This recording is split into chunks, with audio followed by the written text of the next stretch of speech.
There aren't a lot of Black women that I see in finance, and so normally I'm in circles and I'm the only Black person, the only Black woman. It's just important to kind of blaze a trail in this area to have representation.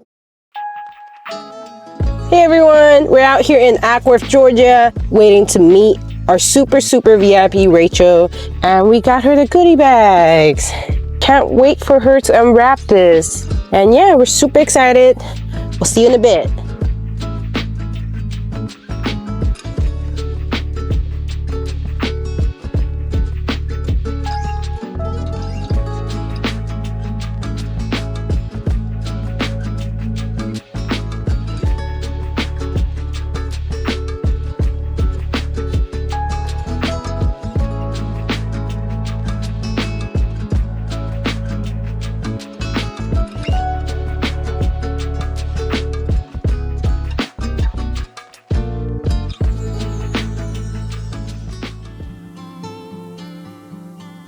In regards to my job, I've probably held a job in every area. Like, I've worked in law, I've been a teacher, I've done government fundraising, I've worked in science, I've done stem cell work. I mean, I've probably bounced all around. But my current job, I literally started working like 4 hours a week as an administrative assistant, and I was filing and stapling, faxing at a small company.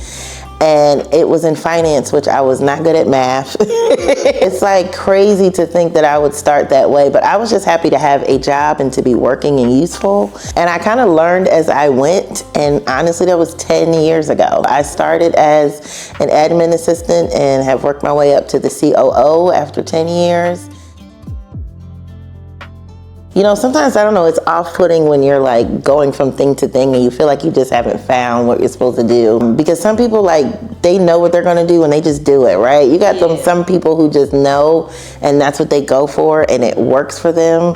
And then you got people like me who was like, well, I wanna do this. And then, oh no, I wanna do this. And you know, you kind of have to figure out where your spot is. God, and what I love about life is that He always puts you on the path you're supposed to be on. Nothing is wasted, right? So everything that you did before now, you're going to use it at some point for some reason. So it's like I'm using stuff that I learned in law school at my job now. You know, being a teacher, I can explain things very well. So I'm using that now when I'm explaining money to people. So I think, you know, sometimes it feels like you're lost, but you're really not. You're just gaining skills for the next part of your life where you never know how that comes in handy. There aren't a lot of Black women that I see in finance, and so normally I'm in circles and I'm the only Black person, the only Black woman. It's just important to kind of blaze a trail in this area to have representation. You know, it's important for other people of color to see that there are people of color in the finance world. And not that there aren't, you know, a lot, but just in this area, I often find myself being the only one, so. My mom is my best friend, my hero. She clearly birthed me. We look just alike. But yeah, her example of just how she lived her life, just her love as I was trying to figure out my life, and her encouragement. You know, of course, there were times when I was discouraged or just frustrated that my life wasn't going the way that I wanted it to go. And she would just pray over me and encourage me and love on me. And she has literally shown up to everything. Everything I do, my mom is front and center. So yeah, my mom is definitely why I am the way that I am. I definitely think I learned a lot from my mom. Listen, that's a hard concept, right? We put everybody first. Our kids come first, our spouses come first, everything else. But I'm trying to rebalance it to where I'm putting myself as a priority and I'm still able to put other people first as well. I think that's why for me wig wearing is such a big deal now, because it's something for me. It's something I love, it's something I can do. And you know, it's not just a hobby, it's kind of like a way of life now. Like I just can't go backwards. So I love it. I mean, I could literally be a different person every day of the week. I snatch it off, I put on a new wig the next day. If I like it, I'll wear it like a week.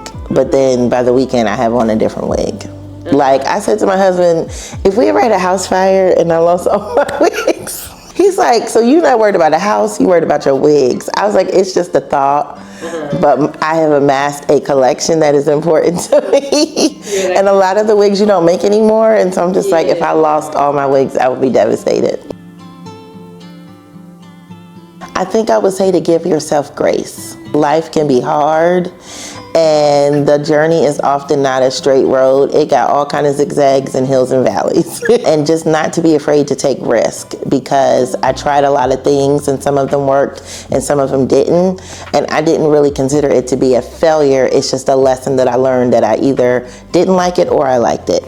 And really just to believe that you are enough. You don't have to do something extra to fit in. I always tell women, especially, to take up space. Wherever you are, take up that space. So be bold, be courageous, and because who you are, somebody needs it, you know? That's the advice I would give.